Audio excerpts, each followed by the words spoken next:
and going to share with you the current situation, what's happening in Kiev, as well as leading her teams as a CEO under this time of threat of being invaded and attacked.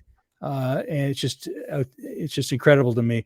Anastasiya, welcome to my show. Welcome. Hi everyone. I'm Anastasiya from Ukraine. I'm working in Interactive Advertising Bureau Ukraine. We are a small team of 5 people, all are women, and actually I can share my experience about how to manage this team, because we have not only difficult circumstances, we have actually open war state, and our team should keep their working mode in extremely difficult situation. First of all, I can say now that pandemic and COVID-19, they were a good training. So we changed all our processes from offline or mixed offline plus online to online and digital only.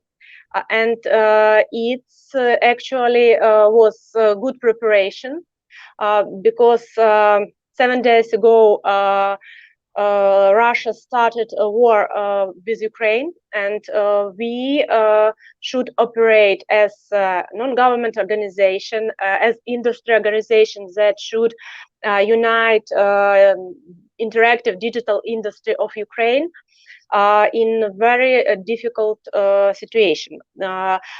From my team, I stay in Kyiv, which is relatively for today a relatively safe place, but our project managers go to other parts of Ukraine. And actually today I understand that one of our project managers tried to change her location for more safe, and we are all in different places with not always stable internet connection, which is key factor for our sustainable work. And we from the beginning of war, we also understand that our typical procedures, our typical meeting statuses, committees, everything will changes. So we should start our work in more flexible way, because every minute we can hear siren informing about air attack, so we should go to the shelter or something, some safe place in a flat or in a house. And it is complicating factors, of course. What we do as organization? First of all, we move all communications from email to messages.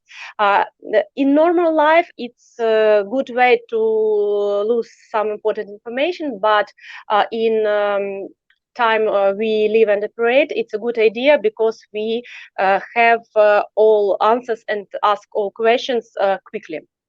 That is why for the previous week we move everything to the messenger, and make a lot of working groups also in messenger. Of course there is some paperwork that couldn't be missed because of legislation procedures, because of accounting needs, and for today this paper part of our work is actually one of the most problematic, because we are separated locally by locations when we have access to internet, but we are not always have access to printer, to paper, and so on. So we need to change all paper procedures we have in more digitalized way. Also such situation and open war and some certain difficulties of normal city functioning cause that we should manage all bank questions also online, because a lot of bank offices are closed, and all these paper things, banking, accounting things, I think will be postponed till the situation will be more understandable and clear, and banks will open again. Also, in war state, every leader should pay more attention to the psychological atmosphere and the psychological state of team, because we are girl team, and we are emotional, we are of course afraid of situation, and we need first of all to be in connection and speak with each other. Today we are writing in Messenger and understand that we need to have at least one today call with all team in order to keep ourselves connected and give each other emotional support, which is very important in our difficult situation. What is more important about team leading under stress and under actually crucial and problematic life situation is to be a good role model for your team. For me, it is very important to keep to be a role model and to keep good mood in order to support my team and help them to keep their psychological state in it is difficult to say in normal under these circumstances, but I think a kind of quasi-normal, because I think it's difficult to say that in the 21st century we can name war as a normal state. But it's crucial task for any leader to support emotionally, support as mentor, as role model, all team, and give them a sense of safeness, a sense of, if possible, predictability, understanding that what the team could do in every moment in order to make situation better, and what is dangerous and what is possible to do, and so on. Also, we face the situation when we couldn't going on with our typical routines, with all these committees, with something that was scheduled, and we understand what we do months for the months or even 2 months beforehand. For today, we lost this schedulability and ability to plan so for long perspective, but we not we as organization, but we as a Ukrainian industry, a digital industry, interactive industry, started a lot of initiatives that first of all were focused on giving full information to the some audiences in Russian Federation, because as we know, Russian is strictly controlled by government, and there is almost zero free or independent media. And we understand, and a lot of us has relatives in Russia, understand that Russian doesn't see the situation and the war between Ukraine and Russia from the all sides.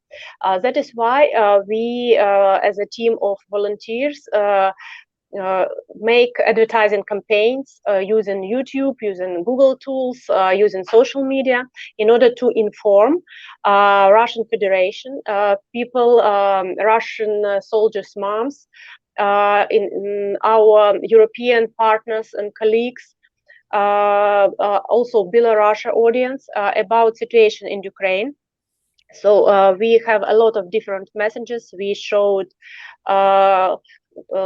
real Russian army losses. We show real situation. We show all this bombing, prohibited missiles, ruins, all that could make situation understandable more fully. And also we have a special messages for Russian soldiers' mom in order to motivate them to call to their sons and ask where they are. And it is not typical. This project is not linear. It's a great project, at least for sub-projects, and we do it not only as IB, also a lot of organizations and agencies and advertising market representatives launches a similar campaign, but with different advertising messages. But this campaign, as it was quickly planned, quickly delivered, also became a part of our routine for this wartime. And as a project, it greatly reflects the situation. Months ago, we can plan for the March, for the April, and for the May. We understand what we will do as a team, but 24th of February start with bombing Kyiv and other big cities, and we change our attitude to project, and a project for the communication with Russian audiences, a good reflection of our current state. I couldn't say that it is ineffective because different situation and different circumstances need different approaches. So it's a good example of crisis project. Also, there is big teams. Not only our IB girls take part, but we integrated a lot of creative, strategic, and media team to find good solution and to execute this campaign. And if we would predict this kind of project and this kind of people management, project management, planning 2 months ago, it couldn't be realistic. But when we are in such situation, in war state, we should act in another way. Less plan, more action. Actually, we can less time for every decision, and it's easier to find answer quickly. Also, it's a greater possibility to make more mistake, but actually time is a crucial parameter. And as we act now as a team, we act as a kind of crisis team, and I think we will be successful in such a project. Wow. I mean, this is just outstanding. You're getting so many comments saying that you're just incredible. Your competence and your in your management and leadership during this unbelievably tense and stressful situation is just out of the stratosphere. Tell us really what it is that we need to know, what we can do, what the U.S. can do to help you and leaders in the Ukraine at this moment, where some of the newest figures that just came in, 752 civilian casualties from the UN Human Rights Monitoring Mission, and over 2,000 have been killed in the Ukraine, just extraordinary numbers. What can we do? What can we do for you, for CEOs, for leadership in the Ukraine? Okay. The main thing I might like to speak about is that we are a small and very brave country. The current situation faces us in war with a huge, aggressive neighbor. It's a great problem. When we years ago refused our nuclear weapon, it was Budapest Memorandum that guarantee safety of Ukraine. And as we can see this year, no external guarantees for the national security doesn't work. It's a bitter lesson, I can say. But what I found actually great, it is a desire of our partners, European, US, UK, to help us. I speak a lot with IB Europe's, and I have not only deep concerns and kind words. I have I receive actual action plan, and I hope great support and help. There is actually two main ways to help Ukraine to survive and fight this war, because it's a war for our independence, and we don't want back. I'm 40 years old and I was born in Soviet Union. I went to school in Soviet Union, and I don't want back. And almost all people in Ukraine don't want back.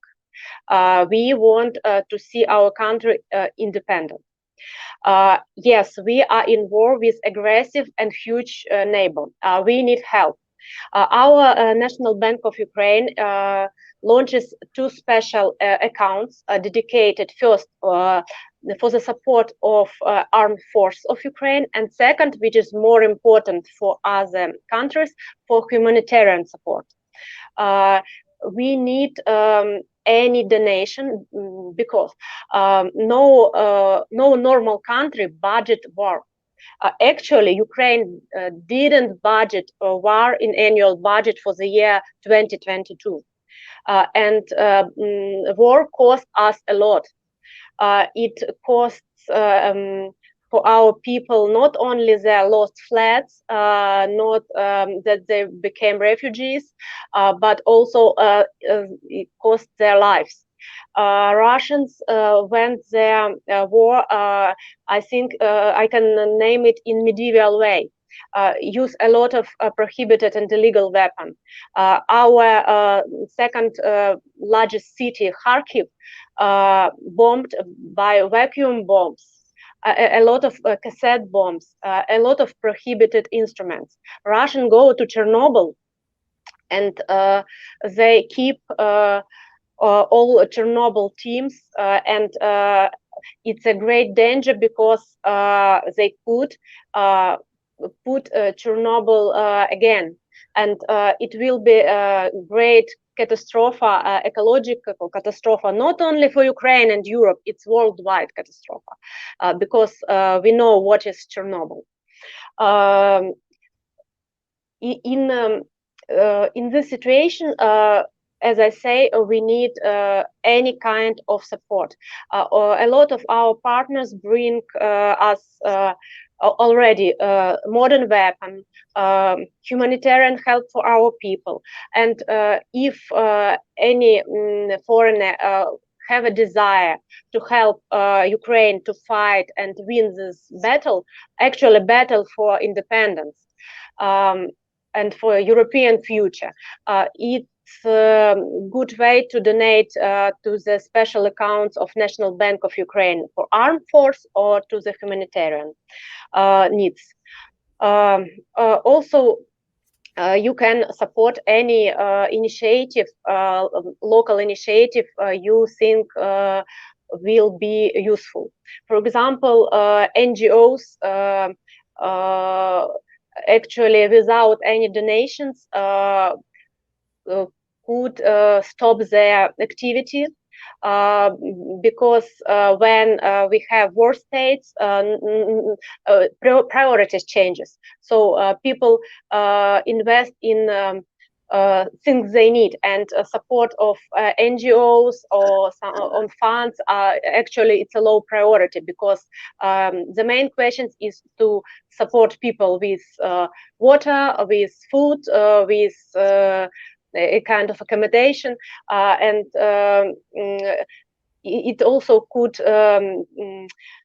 bring us a few steps ago, because we are highly developed as institutional society, and we have a lot of NGOs, and I can sadly predict that this war situation caused that a lot of them should stop their activity because of lack of financing.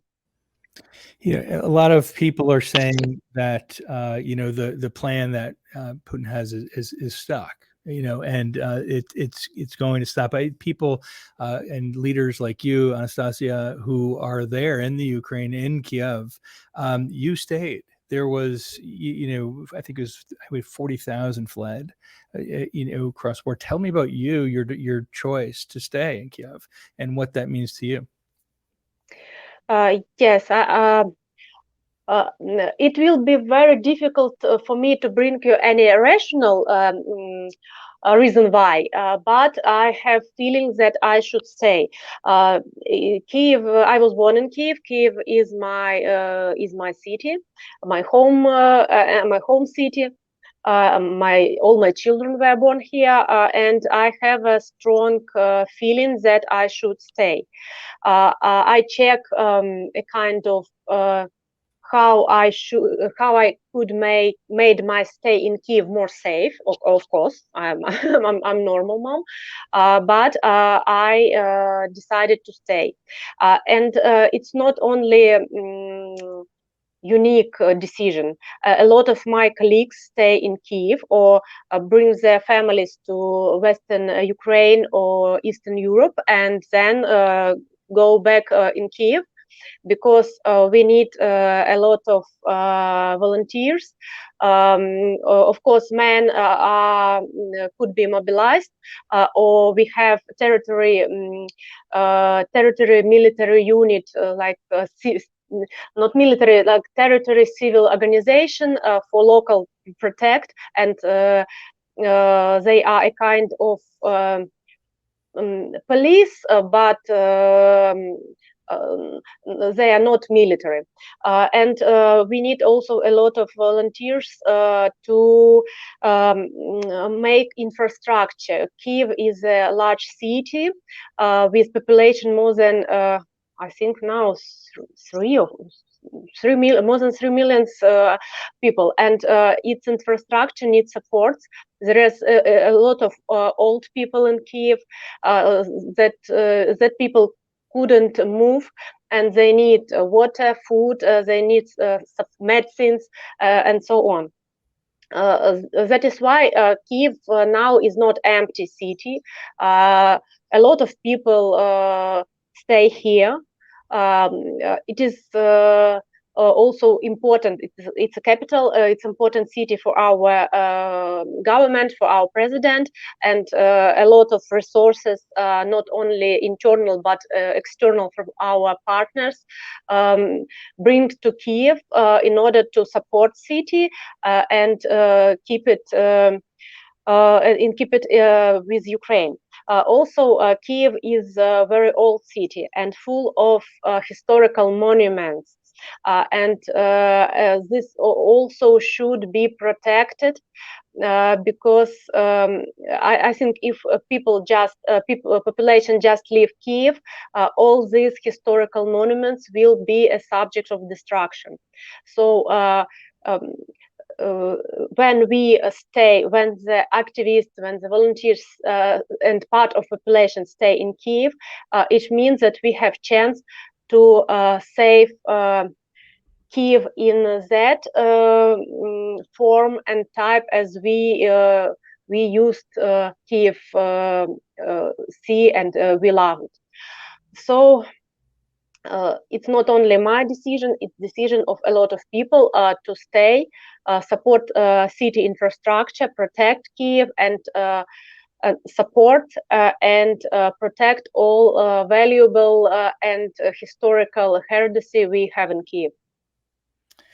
That's extraordinary that you've stayed, and that we've the newest numbers we just found is 1 million people have fled Ukraine since the Russian invasion. And what you're saying now is so admirable, which is that you have an extraordinary history, you have monuments, you have a strong family structure that you're saying, I'm here, this is my country, this is my home, I'm staying. Yeah. So the question now, I think a lot of people will want to know, I certainly do want to know, it's 7 p.m. there in Ukraine, in Kyiv right now. How are things? What is happening now? The current state? Current state, the previous night was not easy. We have a lot of air attack. It's a kind of Fugas bombs, missiles, and Russian troops stay not very close to Kyiv, and it help save us from be a subject of usage of some very aggressive in city walls weapon, but aviation and air attacks are frequent. As for me, I have feeling that it was almost every 20 minutes this night. So we have sirens and a special and very unpleasant signal which inform population that air attack is possible. Sometimes we have a message air attack, sometimes we have message rocket attack, which sounds more worse actually. And we are recommended to go to the shelter. As for me, I sleep in shelter already, and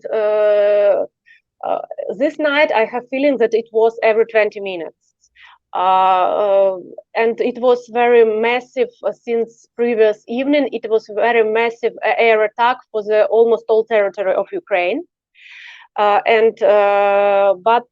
our I don't know how to say it in English correctly. I tried to translate by myself, but I'm not sure about all those military terms. We have anti-air. How to say it? It's a aircraft. Anti-aircraft. It's a special missiles on Earth that could hit the flying missiles or flying bomb and destroy it in the air. I don't know how to say it in English correctly. In Ukraine, it's протиповітряна оборона. It means that Ukrainian soldiers hit from Earth to the flying bomb and destroy it in the air. And actually, we are our soldiers, our army, good in it. And also, we have great, actually great, and the bravest team of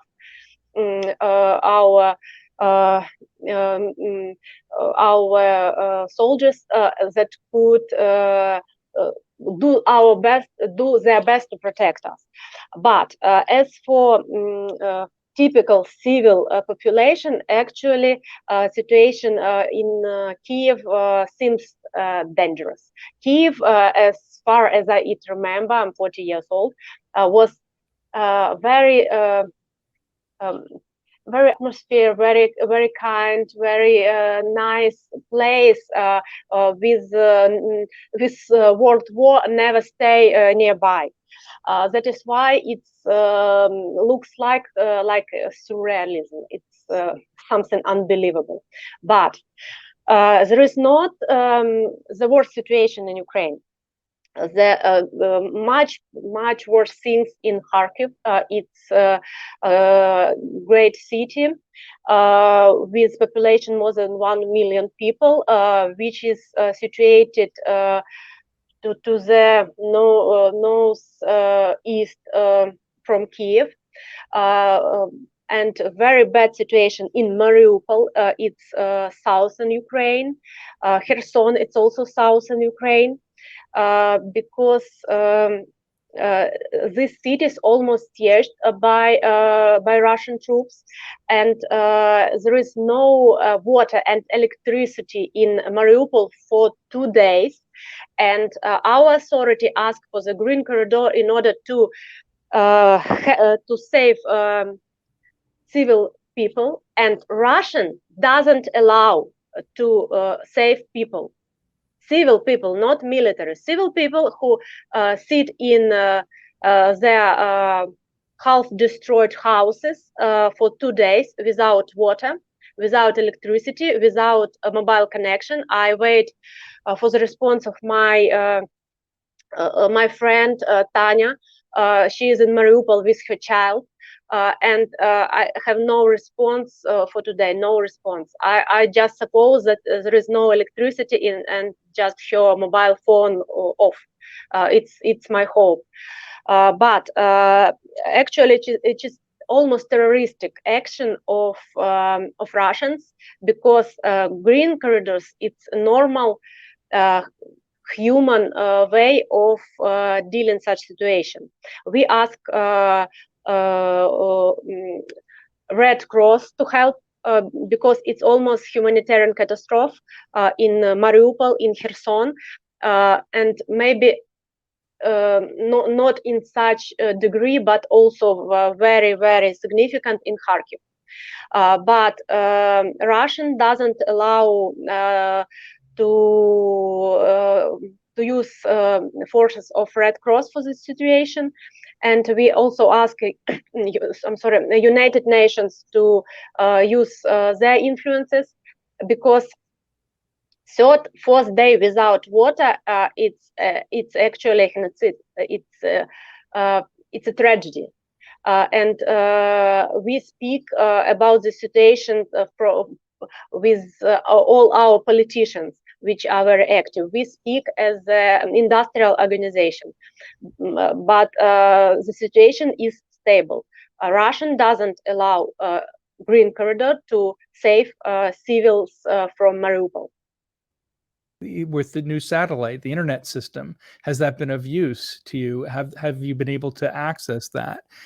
Is there a way that we can help you with that access in terms of communication to people, or some way to connect families or connect others through social media from you to others in the Ukraine?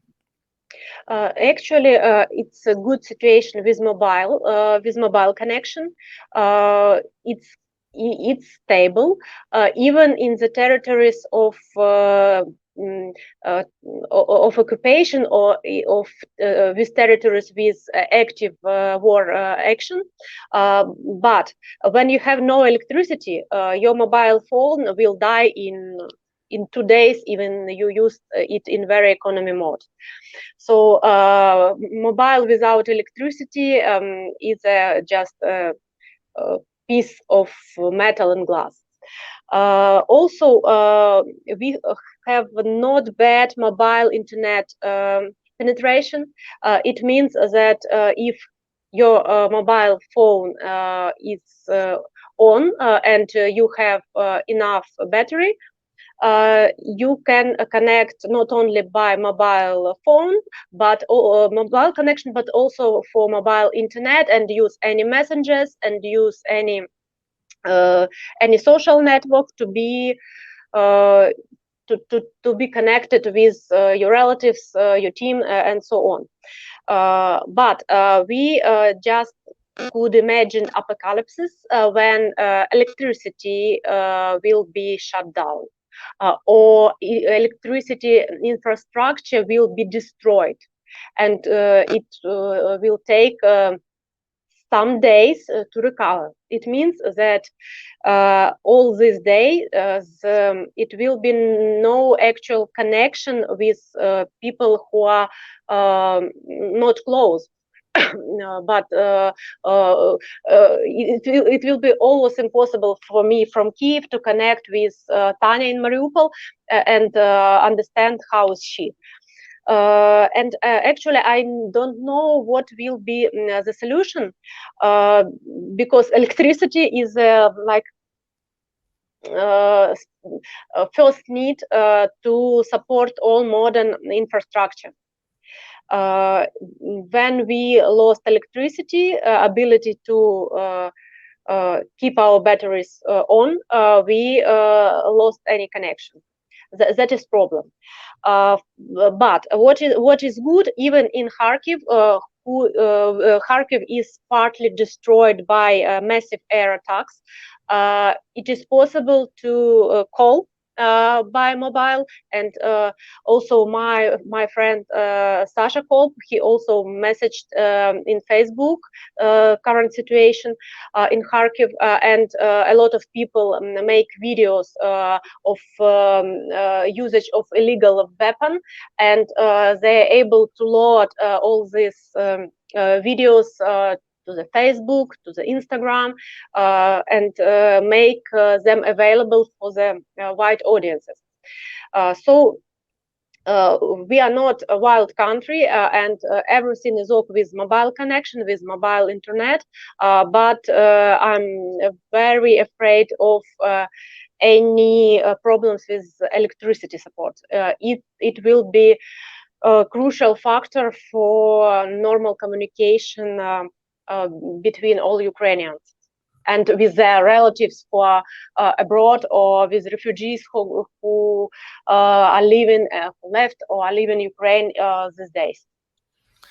And they're still leaving in droves. 1 million people are still leaving Ukraine, and it's CEOs who are staying. And you have most of your team in Ukraine. Yes, your team is there in Ukraine. Is that Yes. Right? And an entire association that you lead too. Are you mentioned your friend? Is there a way that you're able to commune with them, or are you're in in a bunker right now physically? You're not able to get out of that bunker with your family. Really, that's right? Is that right? You can't physically. I'm in Kyiv, and we have such a special hours. It calls commandant hours. It means that we couldn't leave our apartments from 8 p.m. till 7 a.m. The only way we can live at is when we hear siren about air attack. We have ability to go to the metro station, for example, because metro station is a kind of shelter. But no other exception. So from 8 p.m. to 7 a.m. we should stay in shelter or in our flats. In Kyiv. In different cities, there is different hours. For example, in Kharkiv, it's more strict. So you almost all time should be located in your shelter or flat. But when morning come, 7 a.m., you can go to the supermarket, to go to the pharmacy, to go with your dog, for example. And try to do all the things which you do in normal life. Buy food, go with your dog, buy medicine if you need, and so on. But when you see not see, hear siren informing about air attack, you should go to the nearest shelter.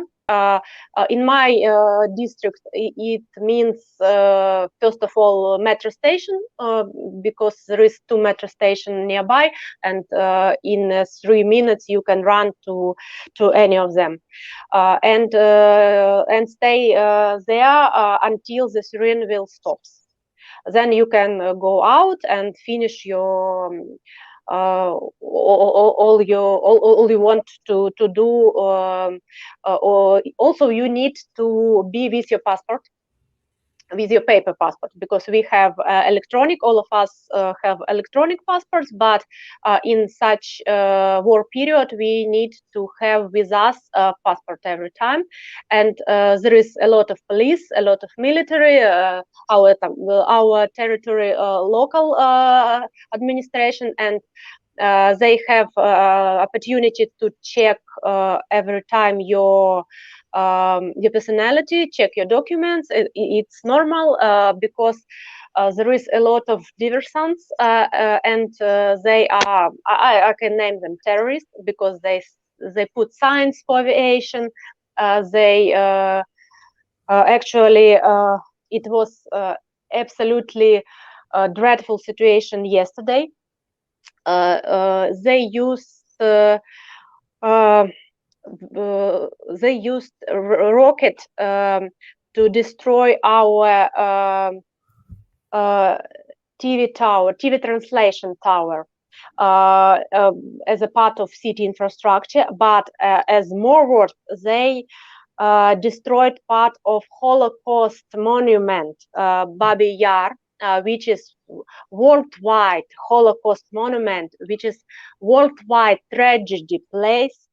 And they destroyed this monument because they wanted to hit television translation tower, and it was actually, for me, dreadful situation, because Russians who invade, they told us Nazis, and it is actually dreadful situation, because they, not us, they destroyed Holocaust memorial. For me, it's such a difficult and impossible situation that it is difficult to speak about.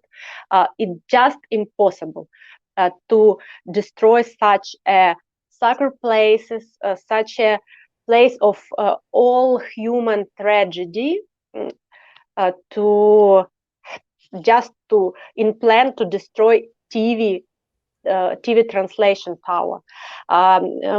Which is more important? A TV translation tower is actually not very important for city infrastructure, because in Ukraine there is high internet penetration, and only small villages and towns use this signal.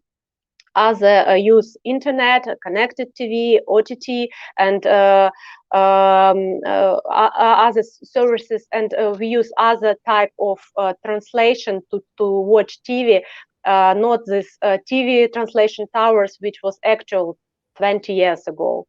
That shows that our enemies are not only low educated and wild, but also that they, for the very idiotic target, would do awful and dreadful things. That is why we should stay as a team of volunteers in Kyiv, in order to protect our monuments, such as Babi Yar and Holocaust Memorial, such as Saint Sophia Cathedral, such as a lot of things.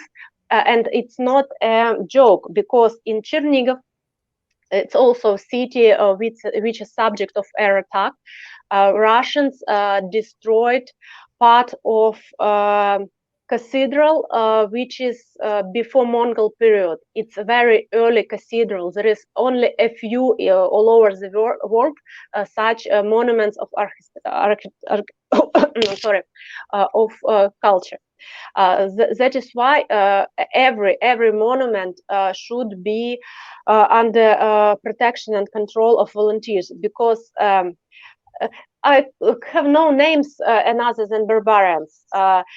If these people could destroy Babi Yar Memorial, if they could destroy 20th century, I'm sorry, 12th century cathedral, it means that there is such is values understandable for all people means nothing for them, and it's actually it's dreadful.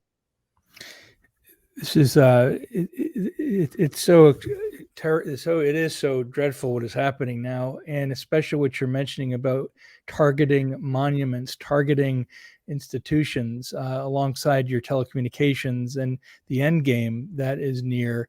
I really appreciate you talking with us today. I know it must be a stressful time, and I don't want to keep you longer. I certainly would love to hear more if you'd wish to share more about the situation, or perhaps something that as of late that you've been doing now, really, that maybe in the past 6 hours or so that you've noticed. Has there been any change? Has there been any discussions or been any movement that you've heard of that shows some hope, or some more of the same? What have you noticed? What have you observed that perhaps gives some sort of thought or forethought for what could be coming in a positive way, or potentially other ways? Tell us about how you're seeing that. Of course, we are all Ukrainians. We are hope for the best. We there is no back steps for us. We only should go forward. Forward, it means to protect our independence. There is no another way. That is why we trust in our armed forces. They're the bravest men in the world. They'll do impossible things, and it eighth day they stop one of the largest army in the world. I hope we have I think positive trend, because a lot of Russian soldiers, especially on tanks, people who are very young, they just raise their hands up, give their weapons, and our volunteers call their moms, and there are a lot of videos, and our government allows moms to go to Ukraine and give their children and go back to Russia. So we are very modern in this way. We keep all the human rights, Geneva Convention. So if we have these Russian soldiers, they receive medical support, they receive food, water, and it is possible their relatives to come to Ukraine and keep them to Russia. And I hope, because a lot of science and a lot of positive videos shows us that trends became positive. We have a lot of even funny. What is most strange in such situation? We have funny stories when old women just with their hands keep the soldiers and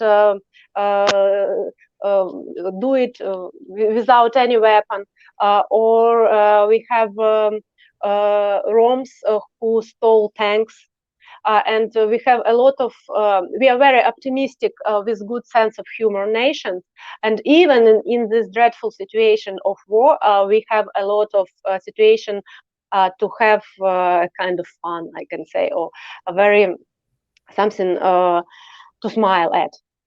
And as I see, we have every day in the morning a kind of daily statistics for the military issues, tanks, planes, aircrafts, people. So and the statistics show also positive trend. And I hope that in the nearest 5-7 days we will help Kharkiv, and I'm very hopeful that Red Cross and United Nations help us with Green Corridor in order to help civil population of Mariupol and Kherson, which need this support now the most. So I think that I and Ukrainians have no right to have any other options and any other hope than to trust in our armed force, to trust in help as a second priority of our partners, who also thank you them very much, help us with weapons, help us with humanitarian issues, help us with financing. But I hope it will be better. Such kind of war are technically impossible to be long in 21st century, because it's not 50 or 70 years ago. We have other infrastructure, we have other population, and Ukraine is quite large country in terms of square of Ukraine, and I think that all this military action should be shortened. That is why I believe to have positive changes in the nearest 3, 5, 7 days, especially for such cities as Mariupol, Kherson, and Kharkiv. And we still keep our capital, Kyiv, and we do our best to save and protect our independence and protect our Ukraine. Hi, everybody on LinkedIn. I'm Lewis Carter, CEO of Best Practice Institute, and it's an honor to have Anastasiya Baydachenko, who is the Ukrainian CEO, and she is live from Kyiv. May I ask, this is a question, how do you do this with your children? How are they doing? How with your family? How do you help them to work through this incredible, say, a stressful event that's just catastrophic, stressful event? How do you do that as a mother? Oh, it's a difficult question. I think with team management is much easier. But first of all, we need to understand that every war is such situation will absolutely brings post-traumatic syndrome. It could be strong or weak, but actually every war situation causes post-traumatic syndrome. It means that sometimes after everything finished, we need, all of us need therapy in order to recover, and it's compulsory, as I understand. But what could we do now? First of all, it is very difficult for kids to change their accommodation, their friends, lost their schools, and it's very psychologically difficult. From this point, I think that for my children, it's a kind of a little bit not so difficult because we stay in our home. But a lot of Ukrainian children, they sleep 7-8 nights in shelters, in metro, and it's actually very, very difficult situation. And all of them will need a kind of psychological therapy. I suppose that our Ministry of Education will organize such a therapy in schools. And also we need a lot of instructors for that, because I'm not sure that in Ukraine we have even enough specialists to work with post-traumatic syndromes with all school children, for example, because it's a huge number of people to do. But therapy is a must. Also, there are a lot of kind of guides how to help kids in stress situations. First of all, we need to speak, to understand their feelings, to speak about their feelings, to give them emotional support, to give them physical supports, to give them tights, and so on. I couldn't say that I every time remember to do all these things, but I try. It's a difficult time, and it's difficult not only for kids but also for adults.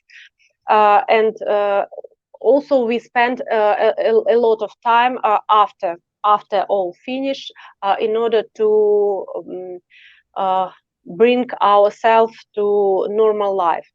But we shouldn't make no mistake. War is always trauma, and we should understand that in every case, in every child who live at least a few days in war state, we have a child with post-traumatic syndromes, and this should be cured with a specialist, with the therapy, and so on.